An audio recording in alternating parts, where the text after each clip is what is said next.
ನಮಸ್ಕಾರ. Welcome to PK chemistry. ಇವತ್ತು ಕರ್ನಾಟಕ ಯೂನಿವರ್ಸಿಟಿದವರು ಒಂದು ನೋಟಿಫಿಕೇಶನ್ ಬಿಟ್ಟಿದ್ದಾರೆ. ಅದೇನೆಂದ್ರೆ Karnataka university staff recruitment statute 2024. Assistant professor in GFGC ಮಾಡಬೇಕಾದ್ರೆ ಡೈರೆಕ್ಟ್ ಎಕ್ಸಾಮ್ ಥ್ರೂ ಇರ್ತದೆ. ಸೊ ಎಕ್ಸಾಮ್ ಒಳಗಡೆ ಎಷ್ಟು ಮಾರ್ಕ್ಸ್ ತಗೋತಾರೆ, directly it is selection is based on the exam.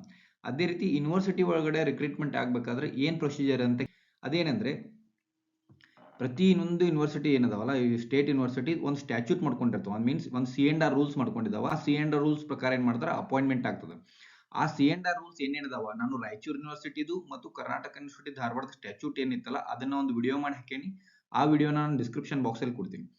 So Karnataka university Dharwad statute ಏನದಲ್ಲ 2023ರಲ್ಲಿ ಅದು ಕರ್ನಾಟಕ ಯೂನಿವರ್ಸಿಟಿ ಆಕ್ಟ್ 2000 ಪ್ರಕಾರ ಮಾಡಿದ್ದ ಸ್ಟ್ಯಾಚ್ಯೂಟ್ ಇತ್ತದು.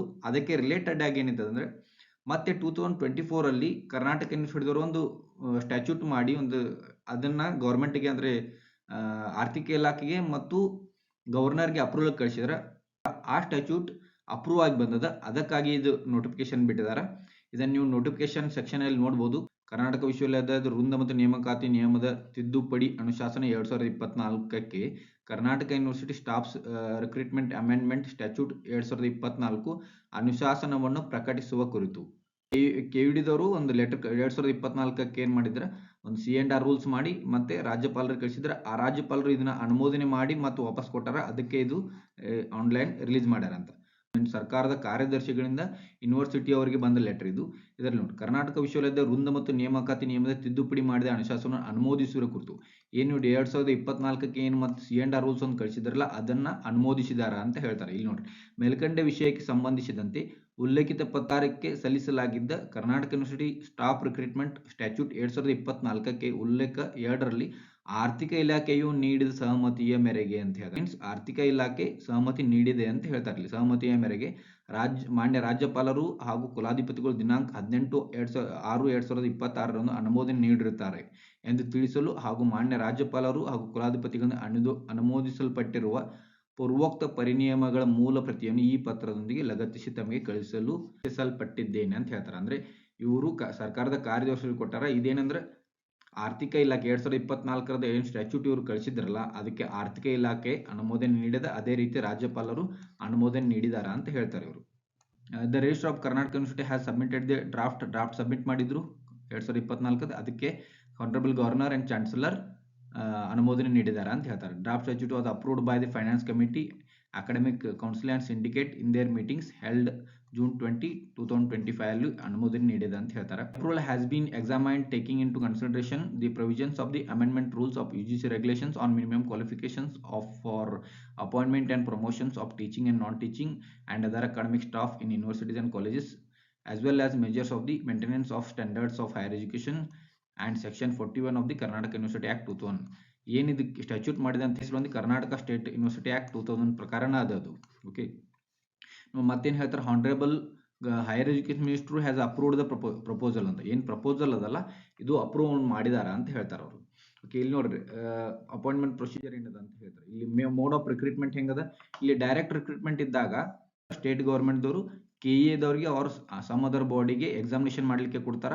ಆ ಎಕ್ಸಾಮಿನೇಷನ್ ಮಾಡಿದ ಮೆರಿಟ್ ಲಿಸ್ಟ್ KEAದವರು ಮೇನ್ ಮೆರಿಟ್ ಲಿಸ್ಟ್ ಮಾಡಿ ಅದನ್ನ ಏನ್ ಮಾಡ್ತಾರ KUDಗೆ ಸಬ್ಮಿಟ್ ಮಾಡ್ತಾರ. KUDದವ್ರು ಫರ್ದರ್ ಪ್ರೊಸೀಡಿಂಗ್ ಮಾಡ್ತಾರ. ಅದೇ ರೀತಿ ಪ್ರಮೋಷನ್ ಮಾಡಬೇಕಾದ್ರೆ ಲಿಮಿಟೆಡ್ ಕಾಂಪಿಟೇಟಿವ್ ಎಕ್ಸಾಮಿನೇಷನ್ ಅಂತ ಮಾಡ್ತಾರೆ. ಅದು ರಿಜಿಸ್ಟರ್ ಕಡೆ ಇರ್ತದೆ. ಇಲ್ಲಿ ನೋಡ್ರಿ, register will conduct this limited competitive examination that is for promotion. ಅದು ಡೈರೆಕ್ಟ್ ರಿಕ್ರೂಟ್ಮೆಂಟ್ ಅಲ್ಲ, ಪ್ರಮೋಷನ್ ಸಲುವಾಗಿ ಆಗ್ತದೆ ಅದು. ಓಕೆ, ಇದಿಷ್ಟು ಹೇಳ್ಯಾರ. ಬಟ್ ಲಾಸ್ಟ್ ಸ್ಟ್ಯಾಚ್ಯೂಟ್ ಅಲ್ಲಿ ಅವರು ಎಷ್ಟು ಪೋಸ್ಟ್ ಅದಾವ ಅಂತ ಹೇಳಿರಲಿಲ್ಲ. ಬಟ್ ಈ ಏನು ಸ್ಟ್ಯಾಚ್ಯೂಟ್ ಅದಲ್ಲ ಇಲ್ಲಿ ಎಷ್ಟು ಪೋಸ್ಟ್ ಅದಾವ ಅಂತ ಕ್ಲಿಯರ್ ಆಗಿ ಮೆನ್ಷನ್ ಮಾಡ್ಯಾರ. ಬಟ್ ಅಪ್ರೂವಲ್ ಸಿಕ್ಕಿದೆಲ್ಲ ಹೇಳಿಲ್ಲ. ಫರ್ದರ್ ಏನ್ ಹೇಳ್ತಾರೆ ಅಂದ್ರೆ existing C&R rules for the non teaching staff ಇದು amendment of proposal C&R rules ಎರಡು ಮೆನ್ಷನ್ ಮಾಡ್ಯಾರ. ರಿಜಿಸ್ಟರ್ ಎಷ್ಟು ಪೋಸ್ಟ್ ಅದಾವ, ಎಷ್ಟು ಪೋಸ್ಟ್ ಇದಾವ ಇದ್ರ ಅಂದ್ರೆ ಮೀನ್ಸ್ ಅಪಾಯಿಂಟ್ಮೆಂಟ್ ಏನಾಗ್ತದ, ಈ ಪೋಸ್ಟ್ಗೆ ಅಪಾಯಿಂಟ್ಮೆಂಟ್ ಎಷ್ಟು ಪೋಸ್ಟ್ ಇರಬೇಕು, ಈ ಪೋಸ್ಟ್ಗೆ ಏನಾಗ್ತದ ಅಂತ ಹೇಳ್ಯಾರ ಅವರು. ಇಲ್ಲಿ ಎಷ್ಟು ಯಾವ್ಯಾವ ಪೋಸ್ಟ್ ಅದಾವ ಮತ್ತೆ ನಂಬರ್ಸ್ ಎಷ್ಟು ಅದಾವ, ನಂಬರ್ ಆಫ್ ಪೋಸ್ಟ್ ಎಷ್ಟು ಅದಾವ ಅಂತ ಮೆನ್ಷನ್ ಮಾಡ್ತಾರೆ. ನಾನ್ ಟೀಚಿಂಗ್ ಪೋಸ್ಟ್ ಇವೆಲ್ಲ ಇದನ್ನ ನೀವು ನೋಡ್ಬೋದು ನೋಟಿಫಿಕೇಶನ್ ಅಲ್ಲಿ. ನಾನು ಇಲ್ಲಿ ಟೀಚಿಂಗ್ ಸ್ಟಾಫ್ ಬಗ್ಗೆ ಹೇಳ್ತೀನಿ. ಇದು ಟೋಟಲ್ ಇಲ್ಲಿ ಅವ್ರು ಮೆನ್ಷನ್ ಮಾಡಿಲ್ಲ whether these post are number of post ಅಂತ ಹೇಳ್ಯಾರ. Whether these are total post ಅದಾವು ಆರ್ ಅಪ್ರೂವ್ಡ್ ಪೋಸ್ಟ್ ಅದಾವ ಅಂತ ಏನು ಹೇಳಿಲ್ಲ ಅವರು. ಒಳಗಡೆ ಪ್ರೊಫೆಸರ್ ಪೋಸ್ಟ್ 2 ಅದಾವ, ಅಸೋಸಿಯೇಟ್ ಪ್ರೊಫೆಸರ್ 8 ಅದಾವ ಮತ್ತು ಅಸಿಸ್ಟೆಂಟ್ ಪ್ರೊಫೆಸರ್ 8 ಅದಾವ. ಇಂಗ್ಲೀಷಲ್ಲಿ ಪ್ರೊಫೆಸರ್ ಪೋಸ್ಟ್ 1 ಅದ, ಅಸೋಸಿಯೇಟ್ 3 ಅದ, ಅಸಿಸ್ಟೆಂಟ್ 3 ಅದ, ಅಸೋಸಿಯೇಟ್ 4 ಅದ, ಅಸಿಸ್ಟೆಂಟ್ 3 ಅದ. ಸಂಸ್ಕೃತಲ್ಲಿ professor post 1, associate 2, assistant 3 post ಅದ. ಫಾರಿನ್ ಲ್ಯಾಂಗ್ವೇಜಲ್ಲಿ ಅಸೋಸಿಯೇಟ್ 3 ಅದಾವ, ಅಸಿಸ್ಟೆಂಟ್ 6 ಪೋಸ್ಟ್ ಅದಾವ. ಹಿಂದಿಯಲ್ಲಿ ಪ್ರೊಫೆಸರ್ ಪೋಸ್ಟ್ 1 ಅದ, ಅಸೋಸಿಯೇಟ್ ಪ್ರೊಫೆಸರ್ 2, ಅಸಿಸ್ಟೆಂಟ್ ಪ್ರೊಫೆಸರ್ 2 ಅದ. ಮರಾಠಿಯಲ್ಲಿ ಪ್ರೊಫೆಸರ್ 1, ಅಸೋಸಿಯೇಟ್ 1, ಅಸಿಸ್ಟೆಂಟ್ 1 ಅದ. ಇದು KIMS ಅಂದ್ರೆ ಕೌಸಾಳಿ ಇನ್ಸ್ಟಿಟ್ಯೂಟ್ ಆಫ್ ಮ್ಯಾನೇಜ್ಮೆಂಟ್ ಸ್ಟಡೀಸ್ ಇರ್ಬೋದು. ಇಲ್ಲಿ ಮ್ಯಾನೇಜ್ಮೆಂಟಲ್ಲಿ 1 ಪ್ರೊಫೆಸರ್ ಅದ, ಅಸೋಸಿಯೇಟ್ 1, ಅಸಿಸ್ಟೆಂಟ್ 4 ವೇಕೆನ್ಸಿ ಅದಾವ. ಮ್ಯೂಸಿಕಲ್ಲಿ 1 ಪ್ರೊಫೆಸರ್, 1 ಅಸೋಸಿಯೇಟ್ ಮತ್ತು assistant 3. History and archaeology professor 1 ಅದ, ಅಸೋಸಿಯೇಟ್ 4 ಮತ್ತು ಅಸಿಸ್ಟೆಂಟ್ 6 ವೇಕೆನ್ಸಿ ಅದಾವ. ಎಕನಾಮಿಕ್ಸಲ್ಲಿ ಪ್ರೊಫೆಸರ್ 2, ಅಸೋಸಿಯೇಟ್ 4 ಮತ್ತು assistant 7 vacancy. Political science professor 2, associate 4 ಮತ್ತು ಅಸಿಸ್ಟೆಂಟ್ 5 ವೇಕೆನ್ಸಿ ಅದಾವ. ಸೋಷಿಯಾಲಜಿ ಅದೇ ರೀತಿ ಸೋಷಿಯಾಲಜಿ, ಫಿಲಾಸಫಿ ಕೊಟ್ಟಾರ ಅವರು ನೋಡ್ಬೋದು. ಅದೇ ರೀತಿ ಅಂಡ್ ಎಲೆಕ್ಟ್ರಾನಿಕ್ಸ್ ಅಲ್ಲಿ ಪ್ರೊಫೆಸರ್ 4 ವೇಕೆನ್ಸಿ ಇದಾವ, ಅಸೋಸಿಯೇಟ್ 7 ಮತ್ತು ಅಸಿಸ್ಟೆಂಟ್ 12 ವೇಕೆನ್ಸಿ ಇದಾವ. ಕೆಮಿಸ್ಟ್ರಿ ಮತ್ತು ಬಯೋಕೆಮಿಸ್ಟ್ರಿ 2 ಸೇರಿ ಅದ. ಇಲ್ಲಿ ಕೆಮಿಸ್ಟ್ರಿ ಮತ್ತು ಬಯೋಕೆಮಿಸ್ಟ್ರಿ ಸೇರಿ ಪ್ರೊಫೆಸರ್ 4 ವೇಕೆನ್ಸಿ ಇದಾವ, ಅಸೋಸಿಯೇಟ್ 10 ಮತ್ತು ಅಸಿಸ್ಟೆಂಟ್ 17 ವೇಕೆನ್ಸಿ ಇದಾವ. ಮ್ಯಾಥಮೆಟಿಕ್ಸ್ ಅಲ್ಲಿ ಪ್ರೊಫೆಸರ್ 2, ಅಸೋಸಿಯೇಟ್ 4 ಮತ್ತು ಅಸಿಸ್ಟೆಂಟ್ 6 ವೇಕೆನ್ಸಿ ಇದಾವ. ಇದೇ ರೀತಿ ಬೇರೆ ಸಬ್ಜೆಕ್ಟ್ಸ್ ಎಲ್ಲ ಅದಾವ, ನೀವು ನೋಡ್ಕೋಬಹುದು. ಮತ್ತೆ ಅದೇ ರೀತಿ ಇಲ್ಲಿ ಮೆನ್ಷನ್ ಮಾಡ್ಯಾರ from the KUD university some post are transferred to Haveri university ಆಗ್ಯಾವ, ಅದನ್ನು ಮೆನ್ಷನ್ ಮಾಡ್ಯಾರ ಅವರು. ಎಷ್ಟು ಪೋಸ್ಟ್, ಯಾವ್ದು ಪೋಸ್ಟು ಈಗ ಹಾವೇರಿ ಯೂನಿವರ್ಸಿಟಿಗೆ ಹೋಗಿದೆ ಅಂತ ಇಲ್ಲಿ ಮೆನ್ಷನ್ ಮಾಡ್ಯಾರ. ಅದೇ ರೀತಿ ಒಂದು ಸಪ್ರೇಟ್ ಟೇಬಲ್ ಕೊಟ್ಟಾರ, ಇಲ್ಲಿ ಪೋಸ್ಟ್ ಹಾವೇರಿ ಯೂನಿವರ್ಸಿಟಿಗೆ ಟ್ರಾನ್ಸ್ಫರ್ ಎಷ್ಟಾಗ್ಯಾವ ಅಂತ ಹೇಳಿ. ಇವೆಲ್ಲ ಬೇರೆ ಸಬ್ಜೆಕ್ಟ್ಸ್. ಟೋಟಲ್ 322 ಪೋಸ್ಟ್ ಅದಾವ ಅಂತ ಹೇಳ್ತಾರೆ.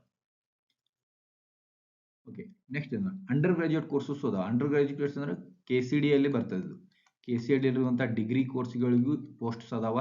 ಎಲ್ಲವೂ ಅಸಿಸ್ಟೆಂಟ್ ಪೋಸ್ಟ್ ಅದಾವ, ಅಸಿಸ್ಟೆಂಟ್ ಪ್ರೊಫೆಸರ್ ಪೋಸ್ಟ್ ಅದಾವ. ಇಂಗ್ಲೀಷ್ 12 ಪೋಸ್ಟ್ ಅದಾವ, ಹಿಂದಿ 5, ಸಂಸ್ಕೃತ್ 4, ಉರ್ದು ಪರ್ಷಿಯನ್ 5 ಅದ. ಮರಾಠಿಲಿ 3 ಪೋಸ್ಟ್ ಅದಾವ, ಫಾರಿನ್ ಲ್ಯಾಂಗ್ವೇಜ್ 4 ಅದಾವ. ಅದೇ ರೀತಿ ಸೈಕಾಲಜಿ ಎಲ್ಲವೂ ಸಬ್ಜೆಕ್ಟ್ಸ್ ಅದಾವ, ಇಲ್ಲಿ ನೋಡ್ಬೋದು ನೀವು. ಫಿಸಿಕ್ಸ್ ಅಲ್ಲಿ 18 ಪೋಸ್ಟ್ ಅದಾವ, ಕೆಮಿಸ್ಟ್ರಿಲಿ 17 ಪೋಸ್ಟ್ ಅದಾವ. ಇವು ಡಿಗ್ರಿ UG ಸಲುವಾಗಿ ಇರುವಂತಹ ಪೋಸ್ಟ್ಗಳು. ಓಕೆ, ಮತ್ತೆ ಅದೇ ರೀತಿ teaching post for KU PG centre ಅಲ್ಲಿ ಇರುವಂತಹ ಪೋಸ್ಟ್ ಮೆನ್ಷನ್ ಮಾಡ್ಯಾರ. ಮೆನ್ಷನ್ ಮಾಡ್ಯಾರ ಫಿಸಿಕಲ್ ಎಜುಕೇಶನ್ ಸ್ಪೋರ್ಟ್ಸ್ ಡಿಪಾರ್ಟ್ಮೆಂಟ್ ಇರೋದು ಫಿಸಿಕಲ್ ಎಜುಕೇಶನ್ ಪೋಸ್ಟ್ ಏನದ, ಈ ನಂಬರ್ ಆಫ್ ಪೋಸ್ಟ್ ಎಷ್ಟು ಅದಾವ, ಮತ್ತೆ ಅದರದ್ದು ಏನು ಮಿನಿಮಮ್ ಕ್ವಾಲಿಫಿಕೇಶನ್ ಅದ, ಅದು ಅಮೆಂಡ್ಮೆಂಟ್ ಆದ್ಮೇಲೆ ಏನಾಗಿದೆ ಅಂತ. ಸೊ ಆಲ್ಮೋಸ್ಟ್ ಅದನ್ನ ನಾನು ವಿಡಿಯೋ ಡಿಸ್ಕ್ರಿಪ್ಷನ್ ಬಾಕ್ಸ್ ಅಲ್ಲಿ ಅದ, ಅದನ್ನ ನೀವು ಹೋಗಿ ನೋಡ್ಬೋದು. ಅದರಲ್ಲಿ ನಾನು ಮೆನ್ಷನ್ ಮಾಡೀನಿ 2023 ಬಂದಂತ ರಿಲೀಸ್ ಆದಂತಹ ಸ್ಟ್ಯಾಚ್ಯೂಟ್, ಅದು ಸೇಮ್ ಸ್ಟ್ಯಾಚ್ಯೂಟ್. ಆ ಸ್ಟ್ಯಾಚ್ಯೂಟ್ ಅಲ್ಲಿ ಫುಲ್ ಕ್ಲಿಯರ್ ಆಗಿ ಮೆನ್ಷನ್ ಮಾಡಿದಾರೆ ಅಪಾಯಿಂಟ್ಮೆಂಟ್ ಪ್ರೊಸೀಜರ್ ಹೆಂಗದ ಅಂತ. ಆಲ್ಮೋಸ್ಟ್ ರಾಯಚೂರು ಯೂನಿವರ್ಸಿಟಿ ಮತ್ತೆ KUD university appointment procedure same ಅದ. ಅಂದ್ರೆ ಎಕ್ಸಾಮಿನೇಷನ್ ಇರ್ತದ, ಎಕ್ಸಾಮಿನೇಷನ್ ಪ್ಲಸ್ API ಸ್ಕೋರ್ ಹಿಡಿತಾರ ಅವರು, ಅದನ್ನಾಗಿ ಆಮೇಲೆ ಮೆರಿಟ್ ಲಿಸ್ಟ್ ರೆಡಿ ಮಾಡ್ತಾರ. ಇದೆಲ್ಲ ಕ್ಲಿಯರ್ ಆಗಿ ನಾನು ಮೆನ್ಷನ್ ಮಾಡೇನಿ, ಅಲ್ಲಿ ಹೋಗಿ ನೋಡ್ಬೋದು ನೀವು. ಇದು ಅಪಾಯಿಂಟ್ಮೆಂಟ್ ನೋಟಿಫಿಕೇಶನ್ ಅಲ್ಲ, ಅಪಾಯಿಂಟ್ಮೆಂಟ್ ಆಗ್ಲಿಕ್ಕೆ C&R ರೂಲ್ಸ್ ಇದು. ಬಟ್ ನಂಬರ್ ಆಫ್ ಪೋಸ್ಟ್ ಅಂತೂ ಜಾಸ್ತಿ ಅದಾವ. ಇನ್ನು ನಾನ್ ಟೀಚಿಂಗ್ ವೇಕೆನ್ಸಿನೂ ಬಹಳ ಅದಾವ. ಅದು ಆಲ್ಮೋಸ್ಟ್ 9 ನಾನ್ ಟೀಚಿಂಗ್ ವೇಕೆನ್ಸಿ 900+ ಇರ್ಬೋದು. ಅದು ಟೀಚಿಂಗ್ ವೇಕೆನ್ಸಿ ಆಲ್ಮೋಸ್ಟ್ ಅರೌಂಡ್ 300+ ಅದಾವ. ಸೊ ರಿಕ್ರೂಟ್ಮೆಂಟ್ ಆಗಬೇಕಾಗಿದೆ. ಇದು ಇದವರು ಮತ್ತೆ ಗೌರ್ಮೆಂಟ್ದವರು ಯಾವಾಗ ಇದನ್ನ ನೋಟಿಫಿಕೇಶನ್ ಮಾಡ್ತಾರೆ ಅಂತ ಹೇಳಿ ನೋಡ್ಬೇಕು. Okay, thank you.